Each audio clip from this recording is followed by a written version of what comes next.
Hola, somos Lidia y Jihad y hoy os vamos a presentar el virus de la gripe.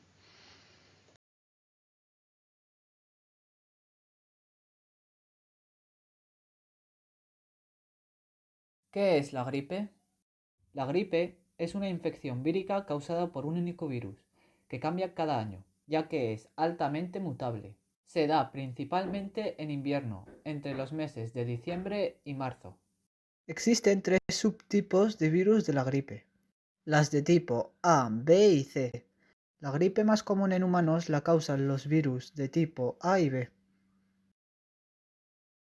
¿En qué se diferencian la gripe A y la B? El virus de la influencia A es el más perjudicial, ya que puede provocar enfermedades graves. Los pájaros son a menudo los portadores de una gran variedad de virus de tipo A. En ocasiones, estos virus se transmiten de las aves a los humanos y pueden causar brotes devastadores. La influencia B afecta exclusivamente a los humanos y es menos común que la influencia A. Muta cerca de 2 o 3 veces más lenta que la influencia A, debido a que los humanos son los portadores naturales de la influencia B. El virus de la influencia B generalmente no produce pandemias.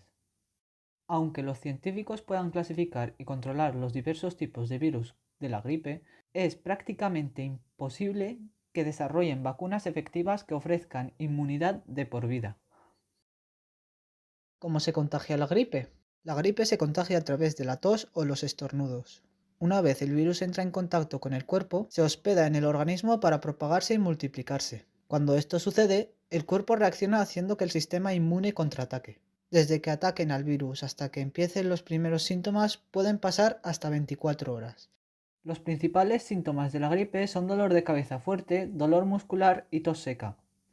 También se puede dar los casos de fiebre estable, dolor de oído, cansancio corporal, diarreas y vómitos, dificultad para respirar, hemorragias nasales. Posteriormente se podría llegar a tener neumonía bacteriana. ¿Cómo evitar el virus de la gripe? El virus de la gripe es fácil de evitar, ya que solo debemos de realizar acciones que solemos hacer en nuestra vida cotidiana, así como adquirir unos buenos hábitos de higiene y evitando el contacto con personas contagiadas por el virus, ya que éstas nos pueden facilitar contagiarnos. Y para las personas que pueden padecer complicaciones por culpa de la gripe, actualmente, gracias a los avances científicos, se recomienda realizar la vacunación. Este es un privilegio que adquirimos ahora, ya que en 1918, cuando surgió la aparición del virus, no podríamos hacerlo y lo más fácil sería adquirirlo. ¿Cómo aliviar los síntomas de la gripe? Los antibióticos no pueden combatir la gripe, ya que este es un virus y se utilizan únicamente con las bacterias. Pero tenemos soluciones para evitar los síntomas de la gripe, ya que estos pueden ser fuertes o con un rendimiento mayor, y esto ayuda a remediarlos o bajar su intensidad, como los remedios caseros, que son alimentos con aporte adecuado de vitaminas y minerales o caldos calientes, que pueden ayudar para la recuperación. O por otro lado, antigripales, como Frenadol Complex, que suele ayudar a bajar los síntomas de la gripe, dolor, fiebre, tos seca, goteo nasal, estornudos, que son los principales síntomas que se suelen tener al adquirir la gripe, ya que esta proviene del frío. Ahora miramos un periódico que está realizado por nosotros mismos, en los que explicamos la gripe española en 1918. La gripe española recibe este nombre debido a que España es el país más afectado en esa época. Antes recibía el nombre de la gripe a secas o la gripe de los 3 días, porque los primeros 3 días fueron los que más afectaron a la población, ya que este virus era nuevo. Este llegó a afectar en España a 300.000 personas con una tasa de mortalidad del 10 al 20%, lo que supuso grandes muertes. Lo que activa todas las alarmas de sanidad en ese tiempo fue que el virus se empieza a propagar, sobre todo a finales de la Primera Guerra Mundial, en la que ya había muerto bastante gente debido a la guerra. A nivel mundial, este virus llega a matar entre 50 y 100.000 millones de personas. Lo que también preocupó bastante en esa época fue que no únicamente llegó a afectar a personas, sino que también afectó a animales como perros y gatos, los cuales seguían propagando el virus, haciendo que éste afectara a más animales y a más personas. A continuación, os dejamos un vídeo de cómo superaron los españoles la gripe española. Es posible que hasta hace unos meses no hubieras oído hablar de la gripe española, la pandemia que mató a millones de personas a principios del siglo XX, y seguramente con la crisis del coronavirus ya habrás oído mencionarla. Por eso hoy te contaremos un poco más de la mal llamada gripe española y su parecido con la COVID-19. Catalogada a menudo como la madre de todas las pandemias, la que pasaría a la historia como gripe española, causó la muerte de por lo menos 50 millones de personas alrededor del mundo, según cálculos de la OMS. Se extendió entre 1918 y 1920, y los científicos creen que infectó al menos a un tercio de la población mundial de aquel entonces, calculada en 1.800 millones de habitantes. Incluso causó más muertes que la Primera Guerra Mundial, que estaba terminando justo cuando se desató la pandemia. La mal llamada gripe española se denominó así porque España fue el primer país en informar de la enfermedad a la Oficina Internacional de Higiene de Ginebra, la OMS de la época, pero su origen se cree que estuvo en Kansas, Estados Unidos, de donde se expandió rápidamente a Europa por los soldados norteamericanos que combatían en la Primera Guerra Mundial, y de ahí al resto del mundo. Un estudio de la Universidad de Harvard, publicado este año, estima que cerca de 550.000 personas solo en Estados Unidos, es decir, el 0,5% de su población de aquel entonces, murió debido a la epidemia. Un poco más de 100 años después, la COVID-19 viene cobrando hasta la fecha la vida de más de 109.000 norteamericanos. Las dos pandemias provienen de familias de virus diferentes. La gripe española es de tipo AH1N1, mientras que el SARS-CoV-2, causante del COVID-19, es uno de los 7 coronavirus que infectan humanos. Las dos causan infecciones respiratorias con síntomas comunes del estado gripal. Sin embargo, el virus actual es un patógeno muy diferente de la influenza.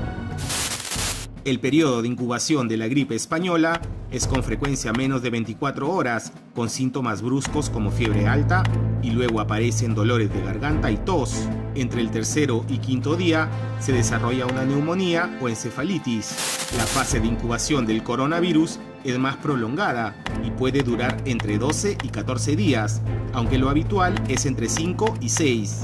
La enfermedad avanza lentamente con fiebre leve, pero después de algunos días pueden presentarse complicaciones bruscas como dificultad para respirar, tos, fiebre alta y finalmente neumonía. Ambos se transmiten al toser y estornudar o por contacto directo con una persona infectada y con secreciones respiratorias. El SARS-CoV-2 parece no ser un riesgo si uno toma algo menos de 2 metros de distancia, pero su principal modo de transmisión se verifica con el prolongado contacto social.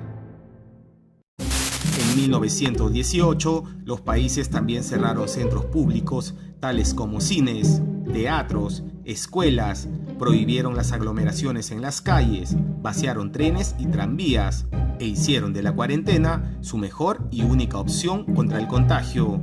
Aún así, registraron miles de defunciones. Otras medidas no farmacéuticas, como las que se toman hoy en día para enfrentar al coronavirus, como el lavado de manos y el uso de tapabocas, también fueron populares en la época. La gripe española tuvo una notable mortalidad en adultos de entre 20 y 40 años, mientras que la COVID-19 es un riesgo principalmente para los adultos mayores de 60 y para gente con enfermedades previas. Esto se debe a que la población mayor de aquel entonces había sobrevivido a otras epidemias de gripe, lo que incrementó su inmunidad, a diferencia del coronavirus sin precedentes globales. No hay evidencia firme de que los niños sean un vector significativo de infección, como sí ocurría con la gripe de 1918, que también enfermaba a los no adultos. El número de personas que en promedio contagia a un infectado con el SARS-CoV-2 es de 2,5 personas, a diferencia de la gripe española, que fue de 1,8. Los recursos para tratar la enfermedad en la época eran también muy limitados en comparación a los de hoy en día. No existían vacunas, medicamentos antivirales o antibióticos para tratar infecciones bacterianas secundarias relacionadas con la gripe como la neumonía. Hoy en día los progresos de la ciencia son considerables. Desciframos la secuencia genética del SARS-CoV-2 en tan solo unos días y hay más de 20 vacunas en fase de desarrollo contra la COVID-19. En 1919, la enfermedad desapareció como surgió, de manera natural e inexplicable. Se establece que desde 1918 tuvo entre 2 y 4 oleadas, y en algunos países hubo brotes y repuntes hasta 1920. En la actualidad, los epidemiólogos y gobiernos son conocedores de este dato y se están tomando las medidas preventivas para estar preparados ante tal eventualidad. El impacto económico que tuvo por término medio la gripe de 1918 fue una disminución del 18% de la economía. El del coronavirus está aún por verse y en este momento todavía es demasiado pronto para poder calcularlo.